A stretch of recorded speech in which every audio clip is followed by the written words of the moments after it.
Today on Pinnacle Combat, we're going to be talking about knife engagement and one of the secrets, keot.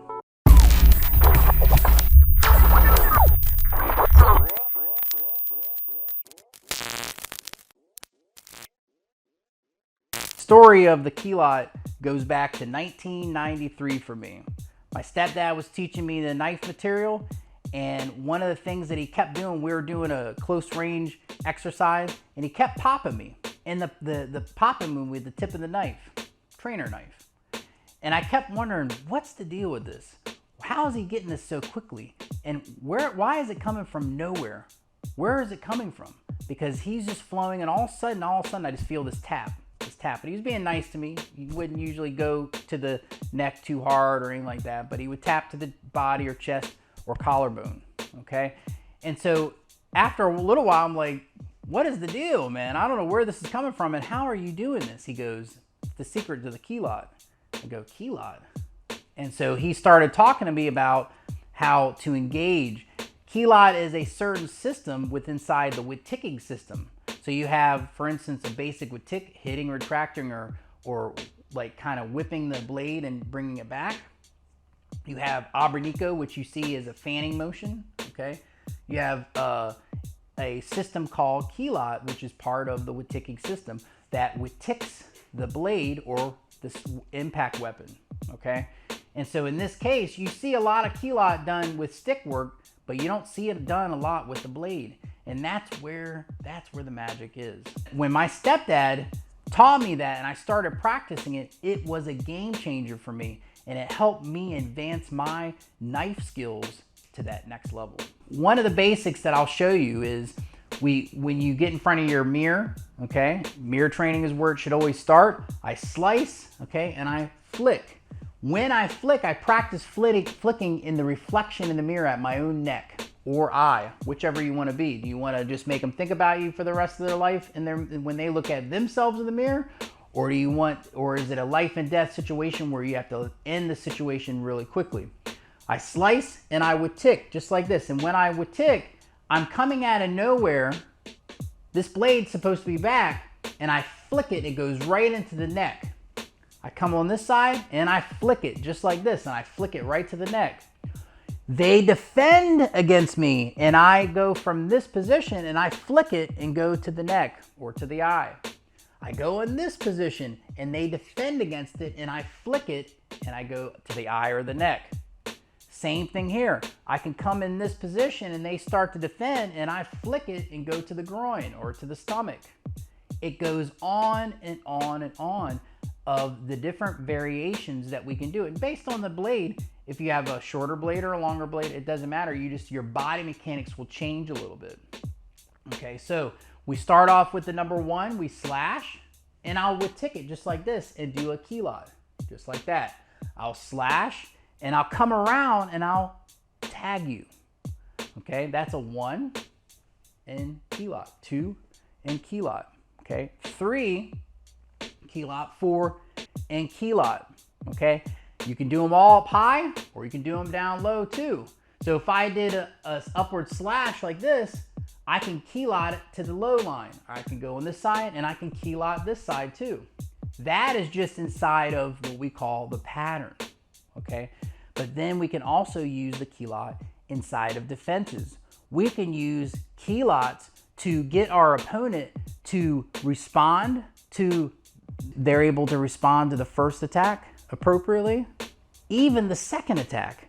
But on that third attack, they're gonna be chasing and they'll miss that defense and you'll get them. And that is what's so special about the keot. So when we're in our position, and what you'll do is you'll practice, we'll pretend Lennon is a Bob. Your training partner is your most important asset to your training. Don't forget that. And you always be respectful to your training partner, and always make sure that they know how much you appreciate them, because guess what? Your training cannot advance without your training partner. So we slash, and then I'll just Whittick it. I'll go just to the collarbone, just like that. Or I could go and practice actually going to the carotid artery, okay? Just like that. So I go 1 and I flick, 2 and I flick, all right? 3 and I flick, 4 and I flick. Then we slash up, see that? And when I slash up, I can go down low. I slash up, I can go down low. Then I incorporate my hands. See, this is the part, you notice my hands are starting to do something? This is where the other part of the magic happens. Our hands, one of the reasons why you'll see people do double stick or double knife is because it teaches that hand to do things. That other hand needs to know where it needs to go. It needs to know how to use as a distraction, a check, whatever it needs to be at that moment in time, okay? It can be whatever it needs to be at that time. And I think that's a very important part of everything that we do. So for instance, if I slash like this and I go here and then boop, like this, you see? He may defend against it like this and I may not be able to cut, right? Okay, but I may be able to flow and I check him here and he may try to chase my hand right here and I go boop. See that? I'll go like that, see, oops. Okay, 2, and I come here, see this? And so the first one is where I just bring my hand up, I go 1 and I go 2, see that? And I go 3 and I go 4, see? I go 1 and 2, 3 and 4, see? I go 1 and I bring my hand up and then I can go down low like this, or I can go down low like that, see that? I can flow up like this and then I go here, okay? And so this is a way using your hands as well. Okay, so now we're going to incorporate the knife. The knife hand comes in, okay, I can cut the hand, boom, there's my flick, see that? Gives me a number 2, boom, and I come out, and he can even defend, and look, boom, I still reach his neck. You see that? I'm still reaching his neck. That's the thing about this whole deal, okay? So he may throw that, I may goontine, and get out of the way all of a sudden, and then look, I may go like this and he tries to defend against it and then I go here, you see? That's another one, see? And so that is the idea of the Kilat. The Kilat is learning how to use, so he defends with this hand, see that? And I can just go, I can go here. If I had a little longer blade, it would do good here, you see that? But I just switch it. Look, I checked his hand because his hand ended up being there, but I could go to his stomach too, you see that? And so this motion here of going back and forth, okay, this is the other part. See this? This is the Kilat. And you're learning how to use this motion to your advantage, okay? So I can slash, Kilat high, slash, Kilat high. I can slash, fake the Kilat high and go low. I can slash, fake the Kilat high and go low. You see that? Or the opposite. I can go here, just like that. See that? And I go here, and I start to go low, and again, woof. As soon as they defend against it, boom, I switch that. You see this motion right here? That is the moon motion, see? This way or this way. So I want you to play around with this and get to the point where you're doing it inside contra sembrata, for instance. So we do contra sembrata. Just like that, we're cutting each other's hand each time. So it's not, obviously it's not a way a real fight's gonna be. But at any time, boom, I do that, he checked me and I can do here, and he defends it, boom, there's my Kilat, see that? If he defended again, woo, boom, boom, see that? And I come in just like this, contra sembrata, see? So even when I come here like this, watch. When I thrust, boom, see that? When I thrust, boom. You see, it's all about timing. So I go, I thrust, I come here, boom, there it is.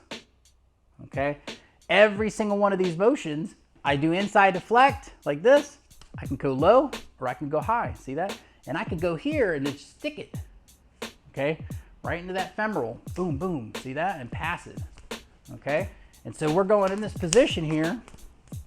Boom. See that? There's my Kilat. Okay, too late for his check. Okay, but we go here, cuts, boom, just like that, right to the temple. Sorry. That's why we're using soft knives. Boom, just like this here. See that? Boom, just like that. You see? That is the Kilat. And the Kilat is a tricky little tool that you can use to start to up your game and be able to always be ahead of time. There's a little diamond for you, ahead of time instead of behind. See you guys next time. Go to our website, pinnaclecombatarts.com. There you will find more information about our online courses and how to get started today.